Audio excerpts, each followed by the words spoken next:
ಭಾರೀ ಗಾಳಿ ಮಳೆಯಿಂದ ವಿದ್ಯುತ್ ಕಂಬಗಳು ಧರೆಗುರುಳಿದ್ದು 5 ಕಂಬಗಳು.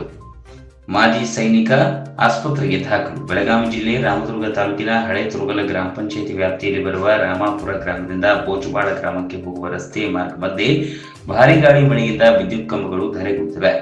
5 ಕಂಬಗಳು ರಸ್ತೆಗೆ ಅಡ್ಡಲಾಗಿ ಬಿದ್ದಿದ್ದು ಮುನವಳ್ಳಿಗೆ ಹೋಗುವ ರಸ್ತೆ ಸಂಪೂರ್ಣ ಬಂದಾಗಿದೆ.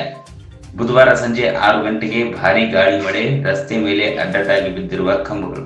ಸ್ಥಳಕ್ಕೆ ಹೆಸ್ಕಾಂ ಯಾವುದೇ ಅಧಿಕಾರಿಗಳು ಮತ್ತು ಸಿಬ್ಬಂದಿಗಳು ಬಂದಿಲ್ಲ. ನಿನ್ನೆ ಸಂಜೆ ಇಂಚಲ್ ಎಂಬ ಮಾಜಿ ಸೈನಿಕ ಅಲ್ಲಿಂದ ಸಿವಿ ಶೈನ್ ಹೋಂಡಾ ಬೈಕ್ ಮೇಲೆ ಹೋಗುವ ಸಂದರ್ಭದಲ್ಲಿ ರಸ್ತೆ ಮೇಲೆ ಅಡ್ಡಲಾಗಿ ಬಿದ್ದಿರುವ ವಿದ್ಯುತ್ ಕಂಬಗಳಿಗೆ ಡಿಕ್ಕಿ ಹೊಡೆದು ಆಸ್ಪತ್ರೆಗೆ ದಾಖಲಾಗಿದ್ದಾರೆ. ಅವರ ಸ್ಥಿತಿ ಗಂಭೀರವಾಗಿದೆ.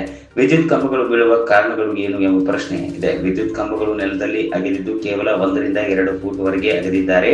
ಅದು ಗುಡ್ಡಗಾಡದಲ್ಲಿ. ಇಂತಹ ಗುಡ್ಡಗಾಡು ಪ್ರದೇಶದಲ್ಲಿ 3 ರಿಂದ 4 ಫೂಟ್ ಅಗೆದು 2 ಫೂಟ್ ಕಾಂಕ್ರೀಟ್ ಹಾಕಿ ಕಂಬಗಳನ್ನು ಹಾಕಬೇಕು. ವಿದ್ಯುತ್ ಕಂಬಗಳು ಇನ್ನೂವರೆಗೂ ದುರಸ್ತಿ ಮಾಡಿಲ್ಲ. ಈ ಒಂದು ದೊಡ್ಡ ದುರ್ಘಟನೆಗೆ ಹೆಸ್ಕಾಂ ಅಧಿಕಾರಿಗಳು ಕಾರಣ ಎಂದು ಸಾರ್ವಜನಿಕ ವಲಯದಲ್ಲಿ ಆರೋಪಗಳು ಕೇಳಿಬಂದಿವೆ.